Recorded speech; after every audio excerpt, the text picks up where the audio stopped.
नकली औषधीचा साठा जमा होत आहे. नकली औषध जे आहे ते त्याच्यामुळे नागरिकांच्या आरोग्याला धोका निर्माण झालेला आहे. हो, नक्कीच. आता आता महाराष्ट्रामध्ये जवळपास नकली औषधाचा साठा जमा होत आहे आणि त्यासाठी आमचे सरकार म्हणून, आम्ही शासन म्हणून आम्ही एक मोठ्या स्तरावर काम करतोय, की असे होऊ नये आणि लोकांच्या जीवावर खेळू नये, यासाठी आमचा प्रयत्न सुरू आहे. पण एक मेडिकल ऑफिसर म्हणून म्हणजे मी वैद्यकीय शिक्षण घेतलेला आमदार म्हणून एक सांगू इच्छितो, की याच्यावर आळा घालण्यासाठी आम्ही एक चांगली उपाययोजना येत्या काळामध्ये आपण करणार आहोत.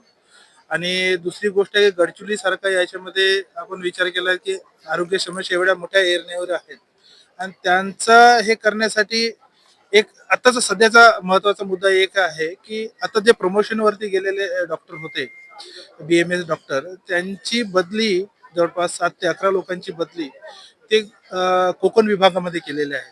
ते पण आज इथे गडचिरोलीमध्ये आलेले आहेत आणि इथं मोठा मलेरिया म्हणा, डेंग्यू म्हणा, हे सर्व मोठ्या संख्येने प्रादुर्भाव आपल्या गडचिरोली जिल्ह्यामध्ये आहे आणि हे लोक खूप मोठ्या स्तरावरती काम करत होते आणि हे आज कोकणमध्ये गेल्यानंतर मला वाटतं की एक आरोग्याची समस्या पुन्हा आपल्या गडचिरोलीमध्ये भेडसावणार. त्यासाठी आम्ही आरोग्य मंत्री साहेबांना आम्ही सांगणार आहोत आणि माननीय आमचे मुख्यमंत्री देवेंद्र फडणवीस साहेब, त्यांचे पालकमंत्री आहेत, त्यांना पण आपण सांगणार आहोत की हे करू नये म्हणून. हे आता आमचा प्रयत्न सुरू आहे. एकूणच ज्या प्रकारे हॉस्पिटल उघडत आहे, त्या हॉस्पिटलचे बेड उघडत आहे. 200 बेडचं हॉस्पिटल, 300 बेडचं हॉस्पिटल. आता यासाठी रक्तपेढ्याही उघडायला पाहिजे ना. प्रायव्हेट सेक्टरमध्ये जे रक्तपेढे आहेत त्या ते संकलनासाठी येतात. शासकीय रक्तपेढ्या गायबच झालेल्या आहे. म्हणजे त्यांना पैसे मोजावे लागते. खाजगी रक्तपेढ्या वाढलेल्या आहे. हो, अगदी बरोबर आहे. तर जसं हॉस्पिटल आपल्या गडचिरोली जिल्ह्यामध्ये जवळपास 125 बेडेड आणि 100 बेडेड एक्सटेंड केलेले आहेत आणि प्रायव्हेट हॉस्पिटल जसं की रुबी हॉस्पिटल सारखे आपल्या गडचिरोलीमध्ये येत आहे.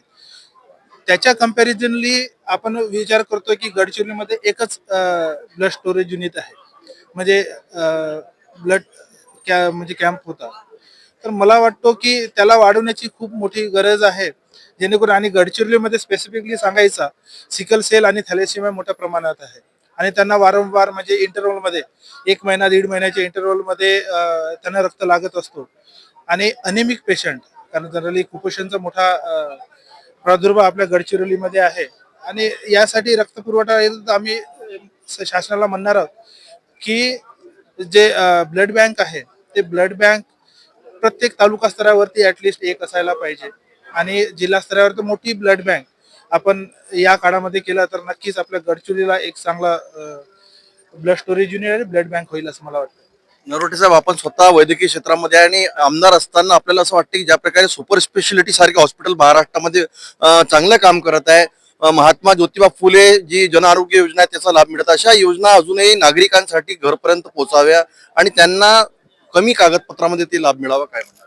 हो, नक्कीच. आता आपण म्हटल्यासारखा महात्मा फुले योजना आणि बाकी जे सुपर स्पेशालिटी हॉस्पिटलचे जे फॅसिलिटीज आहेत, ते फॅसिलिटीज आपल्या सर्व जनसामान्यपर्यंत पोहोचवण्यासाठी आता तुम्हाला सांगू इच्छितो की आपल्या गडचिरोलीमध्ये आता गव्हर्नमेंट मेडिकल कॉलेज यावर्षी झालेलं आहे आणि सुपर स्पेशालिटीसाठी आम्ही पाठपुरावा करतोय आणि महात्मा फुले योजना म्हणा, बाकीची योजना म्हणा, प्रत्येकाच्या दारापर्यंत आणि सर्व हॉस्पिटल एम्पॅनल झाले पाहिजे, त्यासाठी आमचा प्रयत्न आहे आणि नक्कीच आपण या गोष्टीचा पाठपुरावा करू.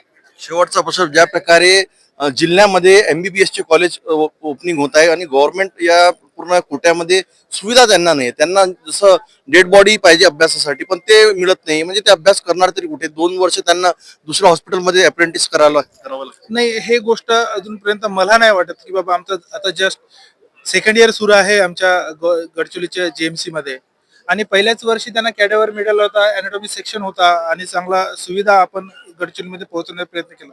बाकीच्या जिल्ह्यामध्ये मला माहित नाही, पण मी तुम्हाला सांगू इच्छितो की गडचिरोलीमध्ये ऍटलिस्ट हे सुविधा आपण प्रोव्हाइड केलेल्या आहेत आणि एक चांगली सुविधा, चांगला इन्फ्रास्ट्रक्चर, जो एक चांगला डॉक्टर तो निघणार आपल्या त्या हॉस्पिटल म्हणजे कॉलेजमधून, अशी सुविधा आपण प्रोव्हाइड करणार आहोत. तर आपल्यासोबत ते गडचिरोलीचे आमदार डॉक्टर नरोटे, त्यांनी सांगितलं की रक्तपेढ्यांची गरज आहे. रक्तपेढ्या आता वाढवण्याची आवश्यकता सुद्धा आहे. ज्या प्रकारे खाजगी रक्तपेढ्यांचा व्यवसाय हा महाराष्ट्रात मोठ्या प्रमाणात वाढलेला आहे आणि या रक्तपेढ्या वाढल्यामुळे जे रक्तदानचे जे कार्यक्रम होतात यांनाच बोलवले जाते. तर सरकारी रक्तपेढ्यांमध्ये रक्त येणार तरी कुठून, हा प्रश्न सुद्धा महाराष्ट्रामध्ये पडला आहे. मी कॅमेरा पर्सन धीरज सोबत नितेश किल्लेदार, सिटी न्यूज, नागपूर.